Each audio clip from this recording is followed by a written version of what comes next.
हमारे राज्य में पिछले साल की तुलना में क्राइम रेट बहुत बढ़ चुका था।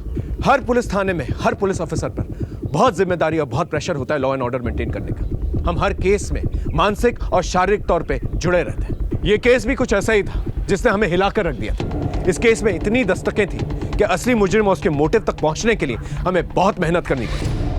वक्रतुंड महाकाय सूर्यकोटि समप्रभ निर्विघ्नं कुरु मे देवो सर्वकार्येषु सर्वदा।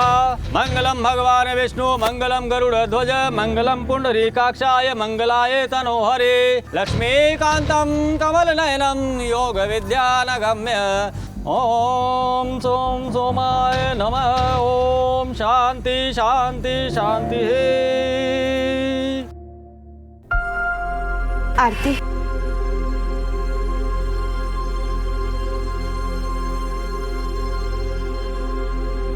संभाल अपने आप को, वैसे भी दूर थोड़ी ना जा रही है।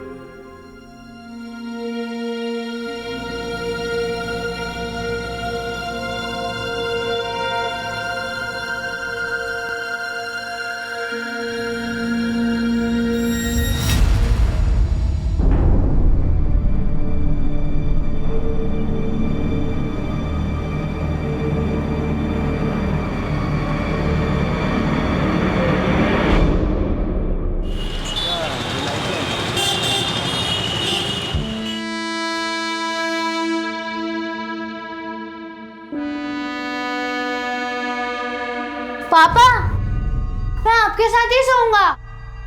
आज तुम दादी के पास सोओगे बेटा। नहीं, मैं आपके साथ ही सोऊंगा। आश्रय, कल तुम पक्का हमारे साथ सोना। मेरे प्यारे बच्चे हो ना, मेरी बात मानते हो ना? ठीक है, आज मैं दादी के साथ सो जाता हूँ, लेकिन कल आपके साथ और नहीं मम्मी के साथ ही सोऊंगा। पक्का मेरा प्यारा बच्चा। चलो, दादी राह देख रही होगी।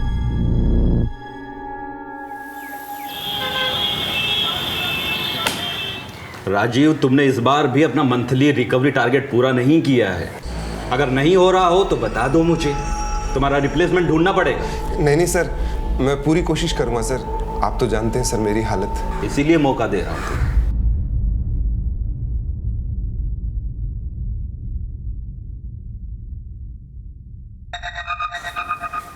पापा, प्रिंसिपल ने बुलाया आपको। हाँ, मेरे पास भी फोन आया था लेकिन मैं उठा नहीं पाया। ऐसे किसने फोन किया था? स्कूल वालों ने 200 रुपए मंगवाए साइंस प्रोजेक्ट के लिए। बेटा आज तो नहीं है, 1-2 दिन बाद तो चलेगा। मैं बाथरूम जाके आता हूँ।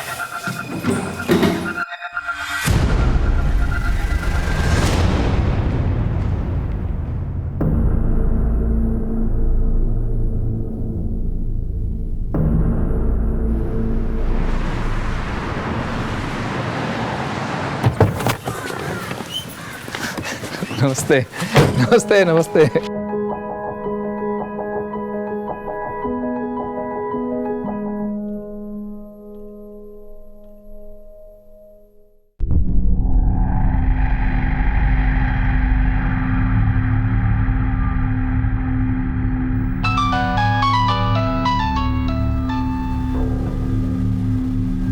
बार बार फोन मत कर। तेरे को बोला ना काम होने के बाद फोन करूंगा मैं, हैं?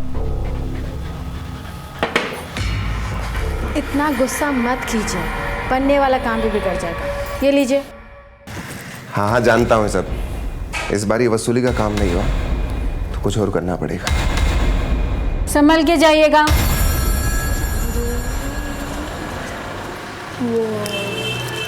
चलो बेटा, मुझे काम से जाना है।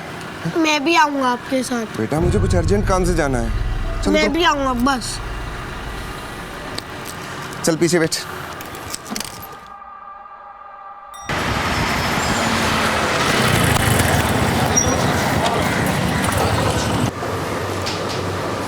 चलो बेटा, तुम यहाँ बैठो, मैं अंदर से आता हूँ। एक काम करने के कितने चक्कर लगवाएगा धीरज? लगता है सीधी उंगली से घी नहीं निकलेगा। सुन, आवाज थोड़ी नीचे करके बात कर, समझा? पैसे भरना फिर। जितना भी हिसाब किताब था सब चुकता कर दिया मैंने। तेरा दोस्त आया था अमित, उससे हिसाब मांग, वो निकल यहाँ से। अगर तूने अमित को दिया होता ना तो अमित मुझे बोलता। चली कर पैसे। रोक।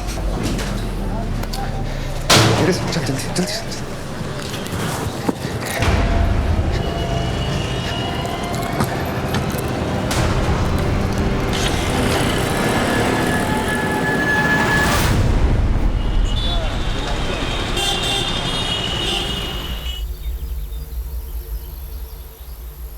सर ये रेखा जी हैं। कल रात से इनके पति राजीव और बेटा राहुल गायब है। बैठिए। क्या काम करते हैं आपके पति? सर वो रिकवरी एजेंट है, वसूली पर निकले थे। कहाँ गए थे वसूली के? सर वो तो नहीं पता, पर अपने पार्टनर अमित से मिलने वाले थे, वहाँ पर भी नहीं पहुँचे। और ये उनके ऑफिस का नंबर है, कह के गए थे कि यहाँ जाने वाले, पर यहाँ पर भी नहीं पहुँचे। अपने बेटे को साथ में लेके निकले थे वसूली के लिए? सर वो तो अक्सर राहुल को साथ लेके जाते हैं। किसी से दुश्मनी वगैरह? सर इनका काम ही ऐसा है, आड़े टेढ़े लोगों से पाला पड़ता ही रहता है। आप चिंता मत कीजिए, हम पता करने की कोशिश करते हैं, ठीक है? और अगर आपको भी कुछ पता चले तो प्लीज हमें बताइए। इन्हें बाहर लेके चलिए। सर एक रिकवरी एजेंट वसूली के लिए अपने बेटे को साथ में लेके क्यों जाएगा? ये बात मैं भी सोच रहा हूं। खैर ऑफिस में पता करो और उससे दोस्त से पूछताछ करो, जरूर कुछ ना कुछ पता चलेगा। सर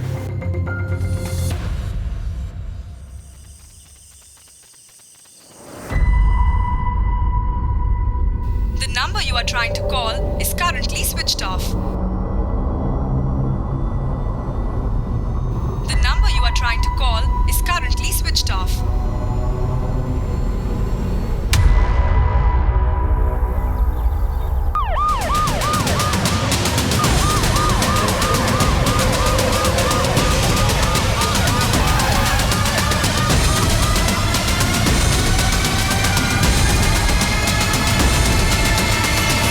देखिए साहब, हम इस तरफ से जा रहे थे, देखा तो लाश पड़ी हुई थी यहाँ पे।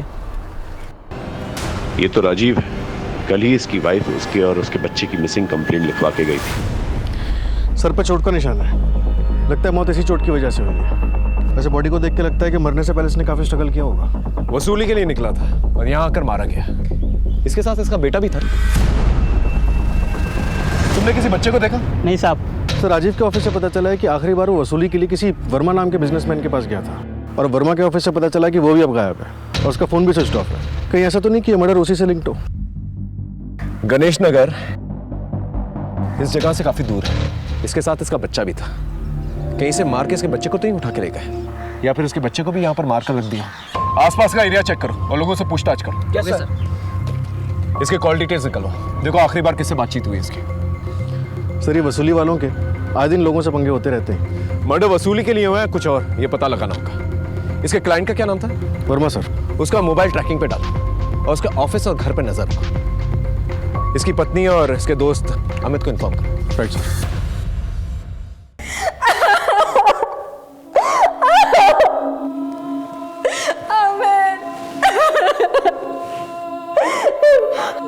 मेरा बेटा राहुल का। देखिए हम उसे ढूंढ रहे हैं।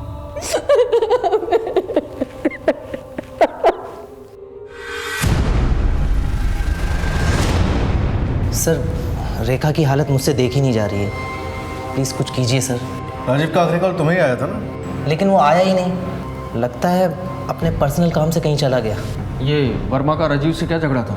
वो राजीव को मार सकता है? इस पर मैं क्या बोल सकता हूँ, हमारा काम ही ऐसा है।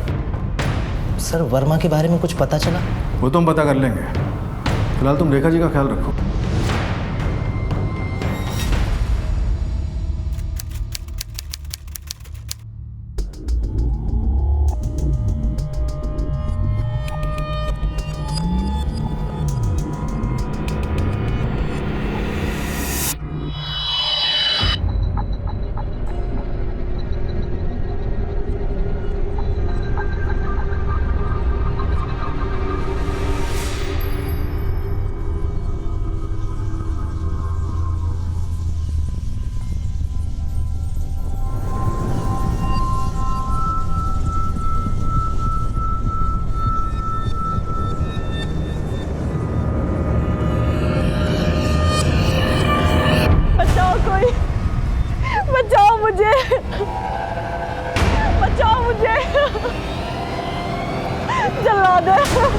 जला दे वो मुझे मार देगा।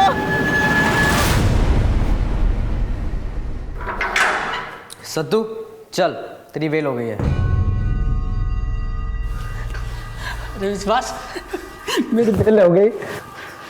मैं तैयारी करता हूँ, तू बाहर आ जा, फिर मिलते हैं। मुझसे 1 हफ्ते की बात है, मेरी भी बेल हो जाएगी। हाँ तो ठीक है ना, तेरे बाहर आते ही सारे काम निपटा देंगे, बस तू अपना ध्यान रख। चलता हूँ दोस्त। चलिए हवलदार साहब। देखिए, आप टेंशन मत लीजिए, पैसे आपको पूरे मिल जाएंगे, बस काम पूरा हो जाना चाहिए। समझिए आपका काम हो गया।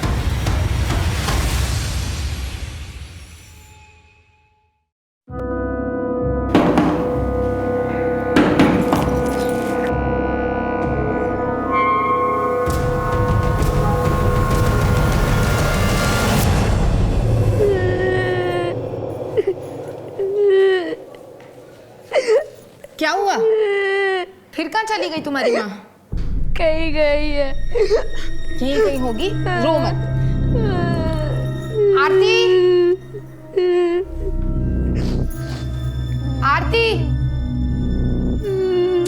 आरती। भाभी, भाभी, क्या हुआ? देखो क्या हो गया।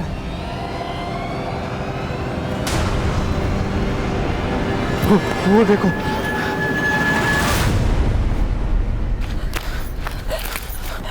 आरती, आरती, ये कैसे हो गया?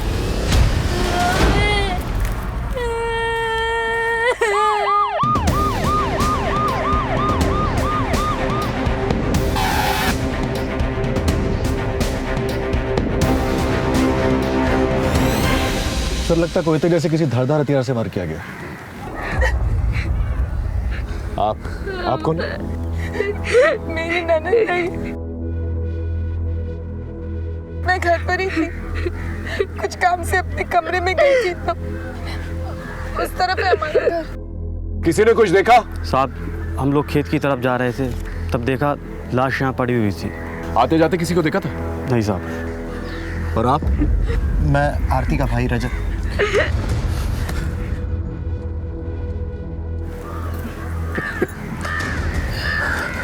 तेरी किस्मत में माँ का प्यार नहीं है बेटा। ये कौन? आरती के पति अंकित। 15 दिन पहले ही दोनों की शादी हुई थी।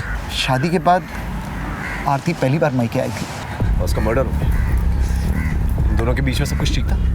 हाँ, दोनों बहुत खुश थे। और ये बच्चा उसकी बहन का है? ये अंकित की पहली पत्नी का बच्चा है। दुबे, लाश को सिविल हॉस्पिटल भेजो और पोस्टमार्टम रिपोर्ट जल्दी से निकालो। ओके?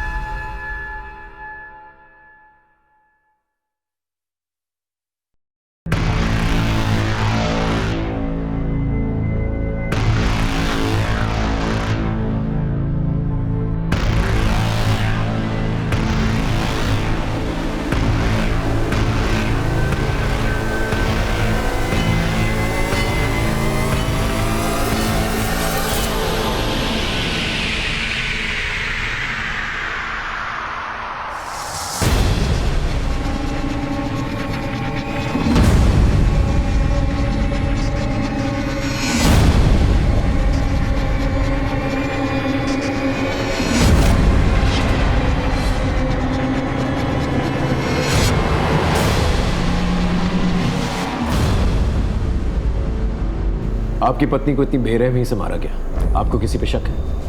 नहीं सर, सब कुछ तो ठीक चल रहा था। अभी 2 दिनों पहले ही मायके आई थी, फिर ये वारदात हो गई सर। देखिए, आपका पर्सनल मामला, लेकिन हमारा जानना बहुत ज़रूरी है। आपका 10 साल का बच्चा है। आपकी ये शादी आरती के साथ उसकी मर्जी से हुई थी? जी हाँ सर, आरती की फैमिली से थोड़ी जान पहचान थी, उनके यहाँ से रिश्ता आया तो मैंने भी स्वीकार कर लिया। अब सर मुझे बीवी की ज़रूरत थी और मेरे बच्चे को माँ की। ठीक है, आप जान सकते हैं। जैसे हमें कुछ पता चलेगा हम आपको बताएंगे। दुबे, इसकी शादी की कहानी तो बहुत इंटरेस्टिंग है। पता करो ये सच बोल रहा है कि नहीं, क्योंकि महज 15 दिनों की शादी के बाद लड़की की मौत हो जाती है। ये बात जरूर कुछ कह रही है। सर राजीव के सर पे चोट तो पत्थर से लगी है, लेकिन उसकी मौत स्ट्रैंगुलेशन की वजह से हुई है।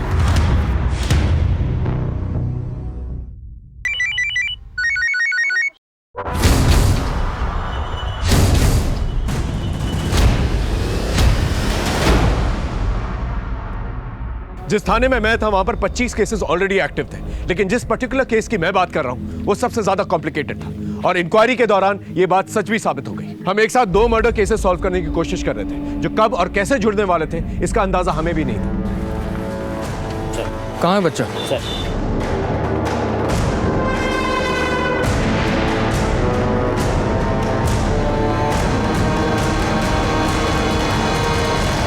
राहुल कहाँ था तू इतने दिन? तुझे कुछ हुआ तो नहीं? राहुल, तुम्हारे पापा अब इस दुनिया में नहीं रहे।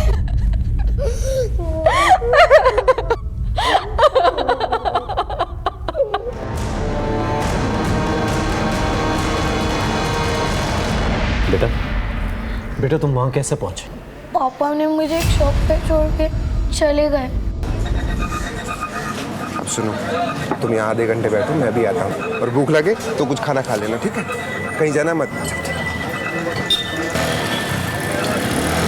मैं उनका वेट करता रहा, पापा नहीं आए तो मैं उन्हें ढूंढने के लिए चला गया और ढूंढते ढूंढते वहाँ पहुँच गया। पापा किसी के साथ थे?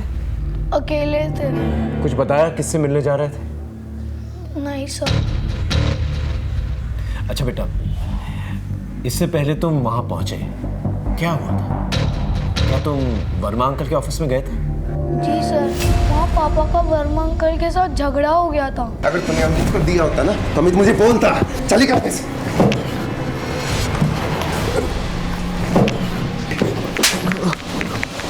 रोक! इस वर्मा की खोज तेज करो। इस केस की जड़ तक जल्द से जल्द पहुंचना है मुझे। सर ये है आरती की पोस्टमार्टम रिपोर्ट। मल्टीपल इंजरीज से एक्सेसिव ब्लीडिंग मौत की वजह है। और सर मैं आरती की फैमिली हिस्ट्री निकाल रहा था, तब पता चला कि इसका एक और भाई है, विश्वास सिंह, जो रेप केस में जेल में बंद था। अभी कुछ दिन पहले पैरोल पे बाहर आया। क्या? और सर सबसे इंटरेस्टिंग बात यह है कि हाँ, मेरी ननद आरती ने ही अपनी सहेली शिवा से बलात्कार का इल्ज़ाम लगाया था मेरे पति पे, जबकि ऐसा कुछ भी नहीं था। आरती को तो ऐसा करना ही था। करना ही था मतलब? क्यों नहीं करेगी सर?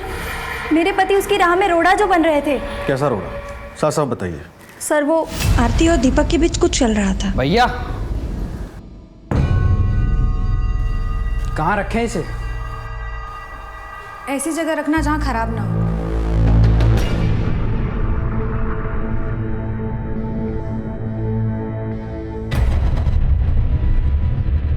छोड़ो, भैया आ जाएंगे। अरे कहाँ भैया है? दीपक!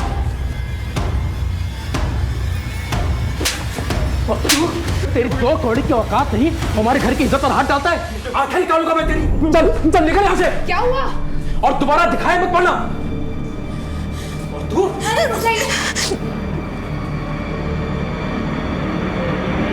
उस दिन के बाद सबको पता चल गया। आरती का बाहर आना जाना सब कुछ बंद हो गया। रिश्ता ढूंढने लगे थे उसका, इसी का बदला लेना था उसे विश्वास से, इसलिए उसने शिवा का साथ दिया, जबकि ऐसा कुछ नहीं था। चल कल मिलते हैं। अरे यार इतना अंधेरा हो गया तो कैसे जाएगी? अरे मैं चली जाऊंगी, तुझे घबराने की कोई बात नहीं। मैं उधर ही जा रहा हूँ, चलिए मैं आपको छोड़ देता हूँ। आइए।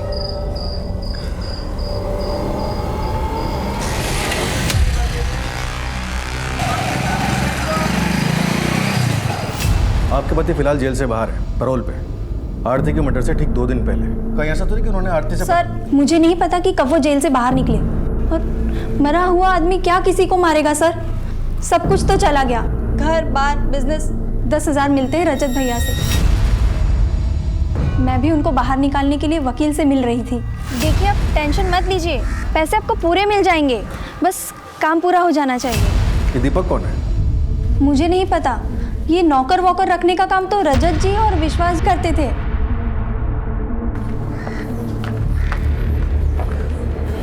इस घर पे नजर रखो, विश्वास जेल से बाहर है, यहाँ जरूर है। Yes sir.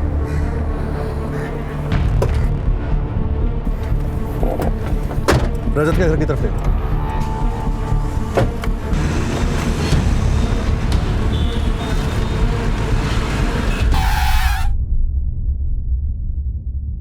परिवार की इज्जत बचाने की खातिर इस मामले को दबाने की बहुत कोशिश की, लेकिन दीपक के प्यार के चक्कर में पड़ के आरती उसके साथ भाग जाना चाहती थी।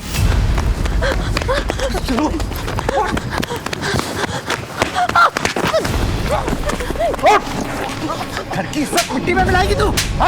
भैया हमको जो करना है कर लो, आरती को कुछ नहीं कहोगे। तो संभाल। लगता है तू मर के ही मारेगा। आज इसका किस्सा ही खत्म कर देते हैं।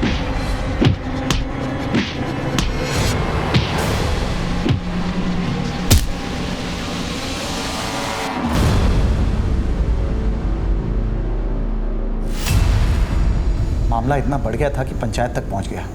अपनी मर्यादा लांघने के आरोप में पंचायत दीपक को ये आदेश देती है कि इस गांव में दोबारा वो दिखना नहीं चाहिए।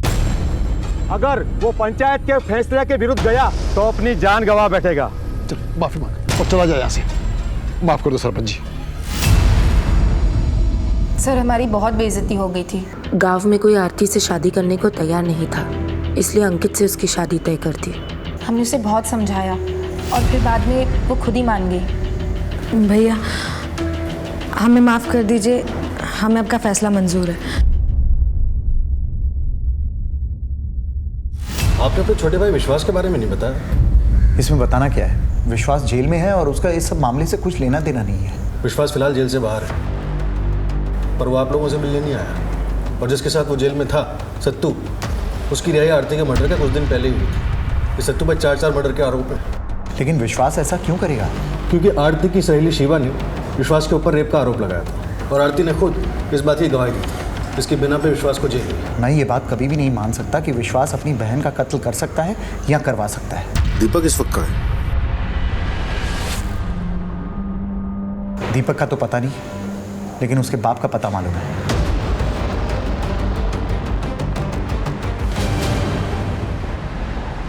साहब, पंचायत के फैसले के बाद दीपक दिल्ली चला गया और वहीं काम करता था। बस कभी कभी लोगों से छिपकर मुझसे मिलने आता था।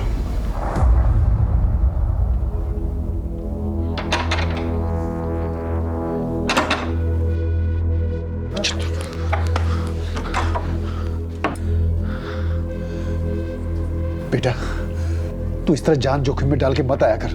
किसी को पता चल गया ना, अनर्थ हो जाएगा, अनर्थ। और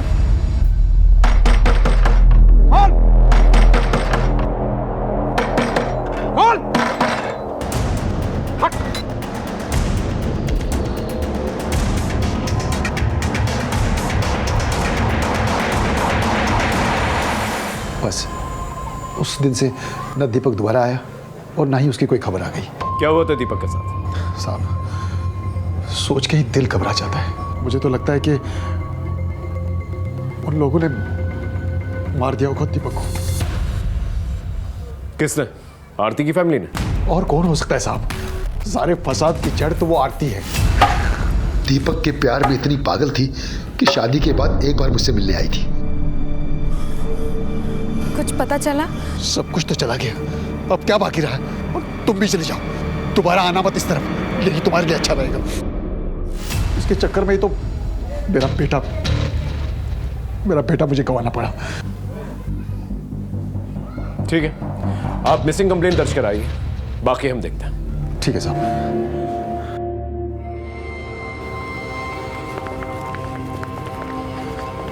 इस घर पे 24 घंटे नजर रखो। दीपक के डिटेल्स सारे थानों में भेजो। इसकी सारी की सारी इंफॉर्मेशन मुझे चाहिए।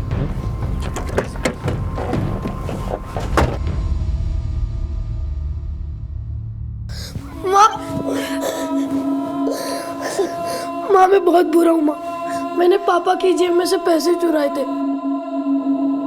सॉरी पापा, अब मैं कभी चोरी नहीं करूँगा। लेकिन आप वापस आ जाओ। मुझे पैसे नहीं चाहिए, मुझे पापा चाहिए। पापा प्लीज।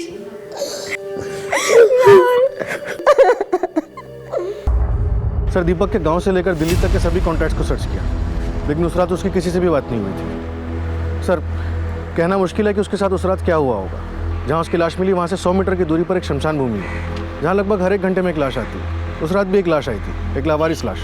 हमने पता करने की कोशिश की, लेकिन उसकी कोई आइडेंटिफिकेशन नहीं मिली। सबके कॉल रिकॉर्ड चेक करो। इस तरह से दीपक का गायब हो जाना बहुत कुछ कह रहा है। सर, अगर ये मान भी लेते हैं कि दीपक उस दिन मार दिया गया, तो अब आरती शादी कर चुकी थी, तो फिर उसके मर्डर की वजह क्या थी? यही तो हमें पता लगाना है कि दीपक जिंदा या मर चुका है, या फिर आरती को मार के फरार है, क्योंकि आरती ने अपने घर वालों की मर्जी से शादी की थी। Right sir.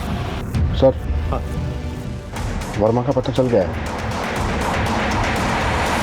बोलेगा? हाँ, क्या खातिरदारी कर रहे थे? बोल। पहले राजीव से झगड़ा किया, फिर उसके मर्डर लोकेशन पर गया। राजीव से मेरा झगड़ा हुआ था। एक काम करने के कितने चक्कर लगवाएगा धीरज? लगता है सीधी उंगली से घी नहीं निकलेगा। सुन, आवाज थोड़ी नीचे करके बात कर, समझा? पैसे भरना फिर। जितना भी हिसाब किताब था सब छुट्टा कर दिया मैंने। तेरा दोस्त आया था अमित, उससे हिसाब मांग और निकल यहाँ से। अगर तूने अमित को दिया होता ना तो अमित मुझे बोलता। चली कर पैसे। रोक! मेरे ऑफिस में मेरे से झूठ बोल रहा था, मुझे मार के और 10,000 रुपये भी छीन के भाग गया साहब। मुझे बहुत गुस्सा आया तो मैंने अपने आदमियों के साथ उसका पीछा किया। सर, जब मैं उसके पीछे गया तो देखा तो वो वहाँ पहले से ही मरा पड़ा।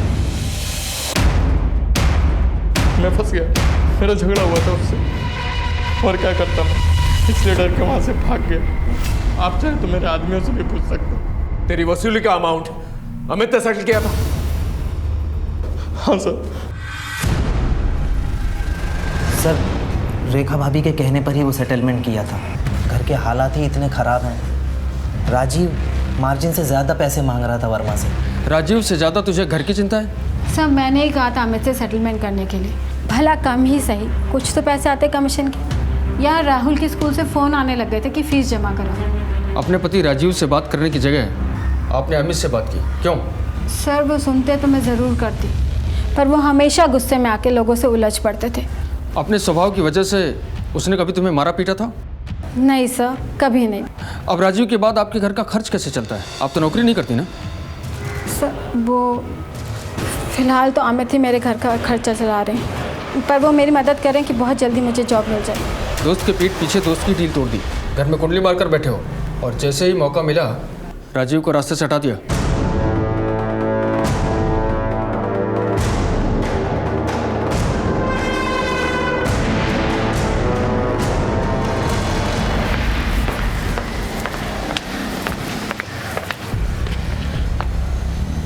लगता है बच्चा कुछ न कुछ जानता है। एक बार इससे सीक्रेटली मिलना पड़ेगा।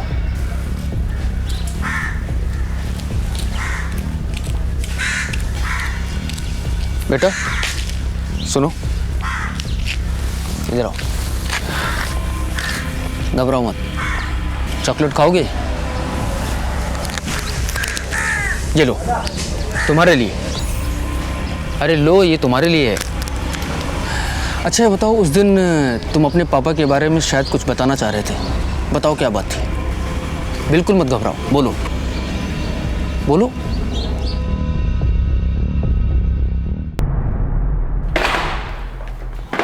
देख, सच में हमारे पास टाइम नहीं है, तेज केसेस चल रहा, इसे सच सच बोल। तेरे और राजीव के बीच में झगड़ा हुआ था ना? सर, आप जैसा सोच रहे हैं वैसा कुछ भी नहीं है। मैं तो बस अपने दोस्त का भला चाह रहा था। राजीव को क्यों मारा? सर, मैं ऐसा सोच भी नहीं सकता। रेखा तो मेरी बहन जैसी है। आप मोहल्ले में किसी से भी पूछ सकते हैं। पूछेंगे और जानेंगे भी कि तेरी दोस्ती में कितनी सच्चाई है और कितनी मिलावट है। केस में रोज नए नए राज खुल रहे थे, लेकिन हाथ में कुछ भी नहीं आ रहा था। एक तरफ आरती का मर्डर केस था तो दूसरी तरफ राजीव का। हमने कई बार ऐसे पैरेलल केसेस सॉल्व किए, कभी कभी तो हमने 5-6 इन्वेस्टिगेशंस एक साथ किए, लेकिन इन दोनों केसेस में हमारी एनर्जी बहुत ज्यादा जा रही थी और कोई भी क्लू नहीं मिल पा रहा था। लेकिन कहते हैं ना, जब अंधेरा बहुत गहरा होता है तो सुबह होने को है।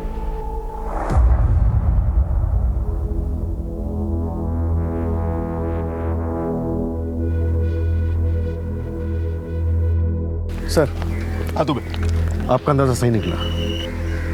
दीपक को लेकर जो कुछ भी आपने सोचा था वो ठीक उसी तरीके से हुआ।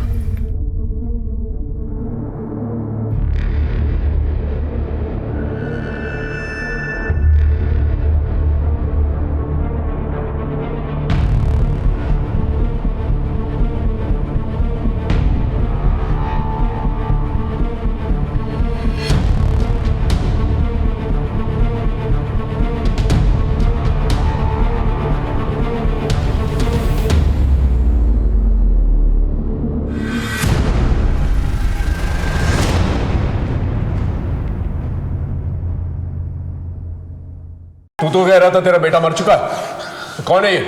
उसका भूत? साहब, डर गए थे साहब।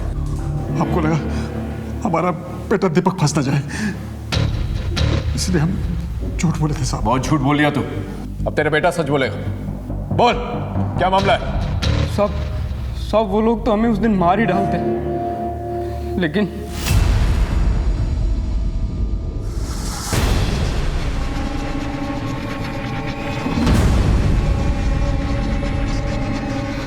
भाई, अरे इसे छोड़ दो, मेरा इकलौता बेटा, इसे छोड़ दो, इसे छोड़ दो, इसे माफ कर दो। मेरी 3 एकड़ जमीन है, वो भी ले लो, मगर इसे बख्श दो, इसे बख्श दो भाई। ठीक है, बख्श देता हूं, लेकिन याद रखना दोबारा दिखाई दिए ना, नहीं तो हम वही करेंगे जो रजत भैया ने कहा। नहीं दिखेगा। छोड़ दो इसे। माधव भैया ने हमें अपने रिस्क पर छोड़ा था। अगर रजत को पता चल जाता तो हम फंस जाते। 4 महीने तक हम चुप रहे, हमारा ही दिमाग खराब हो गया था, तो हम उस दिन उसको फोन किए। तुम हमको बताए क्यों नहीं कि तुम ठीक हो? सब बोले तुमको मार दिए, हम मार के और शादी कर लिए।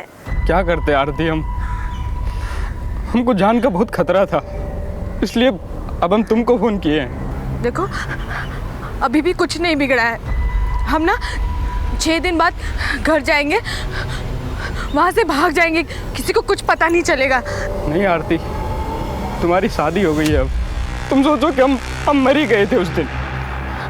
ये सब हम कुछ सुनेंगे नहीं। हम तुमको बता दे रहे हैं, 6 दिन बाद हम घर जाएंगे और तुम हमें गांव के पुल के पास मिलना, वहीं तुम्हारा इंतजार करेंगे। अगर तुम नहीं आए ना तो कसम से जान दे देंगे।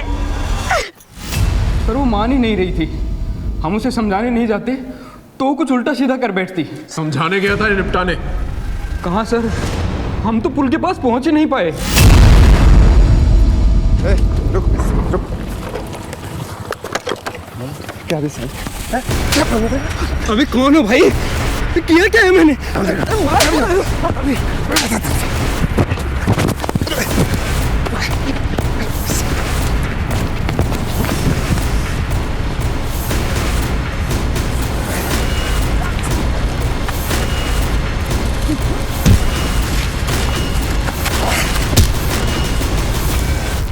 सर, हम तो खुद अपनी जान बचाकर वहां से भागे थे। उसको पत्थर से चोट लगी थी और वो जिंदा था वहां पे। कहाँ की बात है? सर, वो हवनपुर के पीछे वाले जंगल की।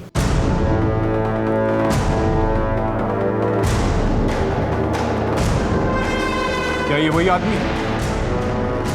हाँ साहब, ये वही था ये।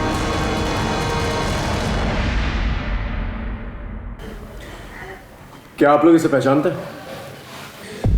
नहीं सर, लेकिन क्यों? क्योंकि इसे मारने के लिए राजीव गया था और फिर राजीव ही मर गया। ध्यान से देखिए, शायद कुछ याद आ जाए।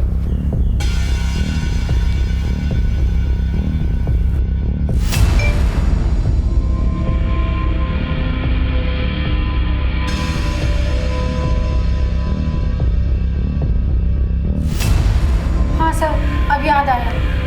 इस आदमी की फोटो तो मैंने राजीव के मोबाइल पर देखी थी कुछ दिन पहले। राजीव का केस सुलझते सुलझते और उलझ गया था, लेकिन इतना तो तय था कि आरती और राजीव के मर्डर्स को रिलेटेड थे। आरती के मर्डर केस के अंदर रजत की तरफ से ऑनर किलिंग और विश्वास की तरफ से रिवेंज की दस्तक आ रही थी। रास्ता सामने होते हुए भी हमें दिख नहीं रहा था, क्योंकि अभी भी पूरी तरह से धुंध छटी नहीं थी।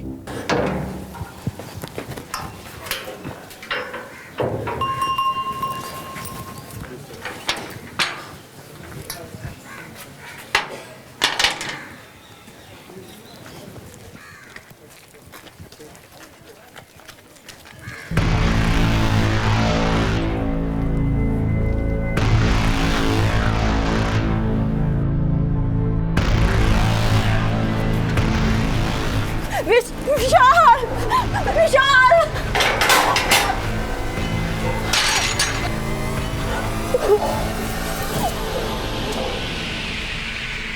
फिर वो विश्वास था?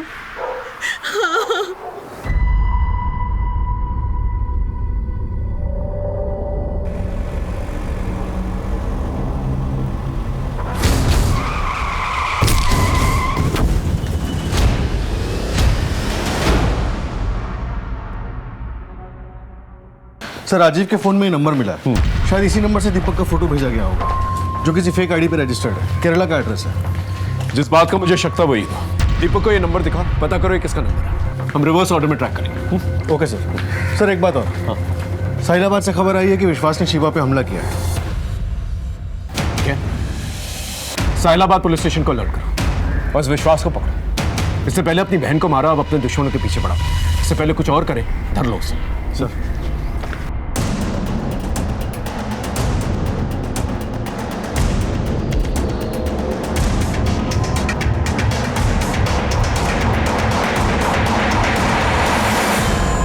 हाँ तो विश्वास कानून को चकमा देके अपने बदले पूरा करता फिर रहा है। पहले अपनी बहन आरती को मार दिया, अब उसकी दोस्त शिवा के पीछे पड़ा हुआ। मैंने किसी को नहीं मारा सर, मैं तो बस सच जानने के लिए घूम रहा हूँ। कौन सा सच?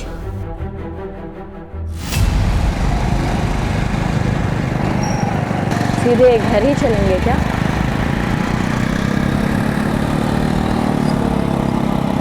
कोई और ठिकाना तो होगा ही आपका, वहाँ चलो।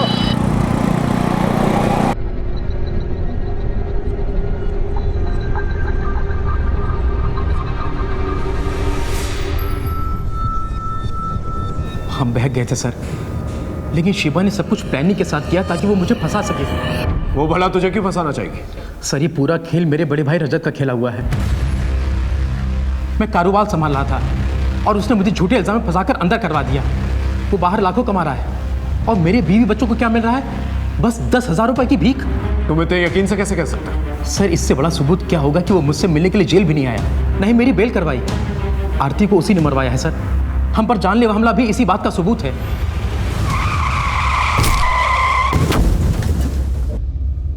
एक रेप केस में जेल गए आदमी पर भरोसा करना बहुत मुश्किल था, लेकिन जांच करना हमारा फर्ज था। इसलिए हमने जड़ें खोदना शुरू की और साथ ही साथ उस रेप केस की सच्चाई जानना हमारे लिए बहुत जरूरी था। बोलो। सर मुझे 10 लाख रुपए का ऑफर दिया गया था विश्वास को फंसाने के लिए। किसने दिया था ये काम? केस के दायरे बढ़ते जा रहे थे और साथ ही साथ हमारी इंक्वायरी भी, और फिर हमने केस से रिलेटेड हर एक इंसान को टटोलना शुरू किया और आखिरकार हमें एक सिरा मिल ही गया। सर ये ट्रांजैक्शन काफी टाइम से चल रहा है और ये बैंक जिस गांव में है ये दोनों भी उसी गांव के हैं। दुबे 100% मोटिव यही है, लेकिन फिर भी हमें ठोस सबूत चाहिए। इनके गांव जाके पता करो। Okay sir. सर दीपक ने बताया कि उसका फोटो आरती के मोबाइल में था, उसका मोबाइल ट्रैकिंग पे डाल दिया है। ठीक है, पहले इससे निपटते।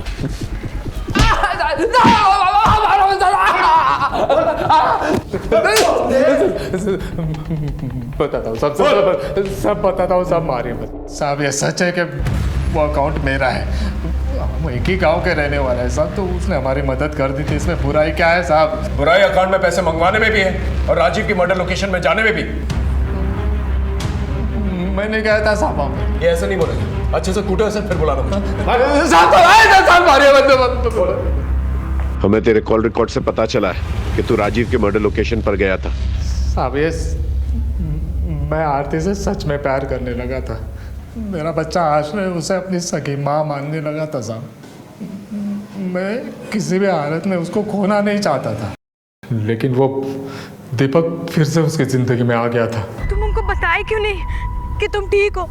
आरती किसी भी वक्त मुझे छोड़कर जा सकती थी साहब। जब वो राजीव दीपक को मारने के लिए गया तो मैं भी उसके पीछे गया था, ये सोच के कि राजीव दीपक को मार देगा, मैं राजीव को मार के सबूत मिटा दूंगा। लेकिन सब उल्टा हो गया साहब।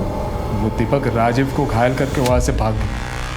मैंने सोचा फिर भी राजीव को मार देता, क्योंकि इल्ज़ाम दीपक पर आएगा और वो सारी जिंदगी जेल में सड़ेगा।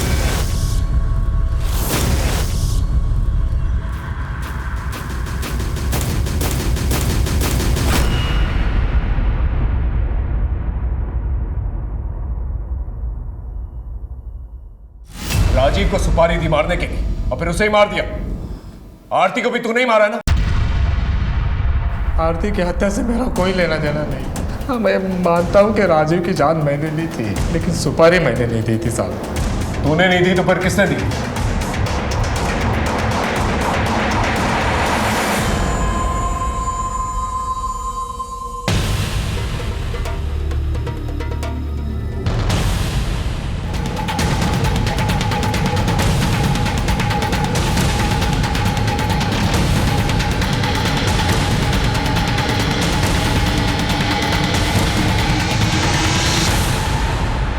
अंकित पे ये मेहरबानी किसने की ये हमें पता है, लेकिन क्यों की ये तुम हमें बताओगे। किसी की मदद करना जुर्म है क्या? मैं तो भूल ही गया था। हम एक आम इंसान से नहीं बल्कि एक शातिर मुजरिम से बात कर रहे हैं।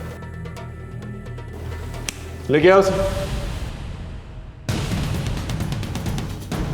कुछ याद आया या इसी की तरह अच्छी तरह से खातिरदारी करें आपकी? इसने जो भी बोला होगा झूठ बोला होगा। इनफैक्ट एक दूसरा इंसान भी है जिसने सच की परतें और खोली हैं, उसे भी ले गया। बताओ इन्हें जो कुछ भी हमें बताया। शादी करके अपना घर बसाना चाहती हो ना, लेकिन घर बसाने के लिए अच्छे खासे पैसे लगते हैं, ये तो तुम जानती होगी। बस मैं जैसा बोलूं तुम बिल्कुल वैसा ही करो, बाकी सब मैं संभाल लूंगी। और ये रही वो फोटो जो तुमने आरती के मोबाइल से चुरा कर किसी फर्जी नंबर से राजीव को सेंड की थी। अब सच बताओगी या अच्छी तरह से दावत करें तुम्हारी? अंकित और मैं एक दूसरे से प्यार करते थे, लेकिन हमारी शादी नहीं हो पाई। 10 साल तक हम एक दूसरे से नहीं मिले। 2 साल पहले अंकित की पत्नी की मौत के बाद हमारी मुलाकात हुई।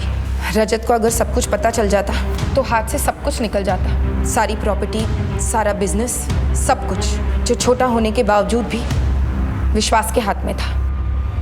इसलिए मैंने शीबा के जरिए पहले विश्वास को ठिकाने लगाया। भाई भाई का खून ना उबले, इसलिए मैंने रजत के कान भरे। सुन लो एक बात ठीक से, अगर तुमने उससे मिलने की कोशिश किया, उसकी जमानत कराने की कोशिश की, तो मैं जान दे दूंगी। विश्वास के बाद आरती को ठिकाने लगाना बाकी था। आरती दीपक से प्यार कर बैठी थी। मुझे लगा अगर उसने दीपक से शादी कर ली तो आधी प्रॉपर्टी उसके साथ चली जाएगी। इसलिए मैंने दीपक के खिलाफ रजत के कान भरे। तुम्हारा खून भले ही सफेद हो गया हो, लेकिन बाबूजी के मरते वक्त मैंने उनसे वादा किया था कि इज्जत से ब्याहूंगी आरती को किसी अच्छे घर में। किसी भी उठाए गहरे से शादी हरगिज नहीं होने दूंगी। फिर मैंने आरती की शादी अंकित के साथ तय कर दी ताकि मैं जिंदगी भर अंकित के साथ रह सकूं। सब कुछ तो तुम्हारे प्लान के मुताबिक चल रहा था, तो मर्डर क्यों किया? विश्वास जेल में था और आरती की शादी अंकित से हो चुकी थी, लेकिन जिसे मैं मरा मान चुकी थी वो दीपक बुझा नहीं था। आरती पढ़ी लिखी लड़की थी। मुझे लगा अगर उसने भागकर दीपक से शादी कर ली तो कानून की मदद से वो प्रॉपर्टी भी ले लेगी और अंकित से डिवोर्स भी। इसलिए मैंने राजीव को सुपारी दी दीपक को मारने के लिए। राजीव मुझे काम की तलाश में मिला था। आरती को कैसे मारा? दीपक का खतरा टला नहीं था और अंकित भी आरती की तरफ झुक गया था, उससे प्यार करने लगा था। तो मैंने आरती को ही मारने का प्लान बना लिया। मुझे समझ आ गया था कि जो करना है मुझे ही करना है, और आरती की बगावत ने मुझे रास्ता दिखाया। कहाँ से आ रही हो? तुमसे मतलब? पता है लोग क्या क्या कहते तुम्हारी बच्चा लेने के बारे में? बुआ हूं मैं तेरी, ऐसे बात करेगा? आरती के लिए रोहन की नफरत को मैंने भांप लिया। अगर तेरी बुआ घर से भाग गई ना तो शर्म के कारण हमारा घर से निकलना मुश्किल हो जाएगा। अब एक ही रास्ता है, तेरी बुआ को मारना होगा। मेरा आइडिया काम कर गया। मैंने सोचा कि कोई रोहन पर शक नहीं करेगा, और अगर रोहन पकड़ा भी गया तो नाबालिग होने के कारण 2-3 साल में छूट जाएगा। अपने बच्चे के फ्यूचर को हमेशा के लिए बर्बाद करके रख दिया और सारी जिंदगी जेल में सड़। अपना रौब, अपना दबदबा और अपनी मन की इच्छा ने सीमा से कई अपराध करवा दिए। आरती से अंकित की बेमेल शादी ये एक दस्तक थी जो रजत ने नहीं पहचानी। अगर अंकित की थोड़ी सी भी इंक्वायरी कर ली जाती तो शायद मामला कुछ और होता। उसी तरह से विश्वास पे लगाया गया झूठा रेप केस ये भी एक दस्तक थी। परिवार में कद्र, कीमत और पावर अच्छे कामों से मिलते हैं, अपराध से नहीं। फिर मिलेंगे एक नए केस के साथ। तब तक देखते रहिए क्राइम पेट्रोल दस्तक। मकसद बताना नहीं, बचाना है।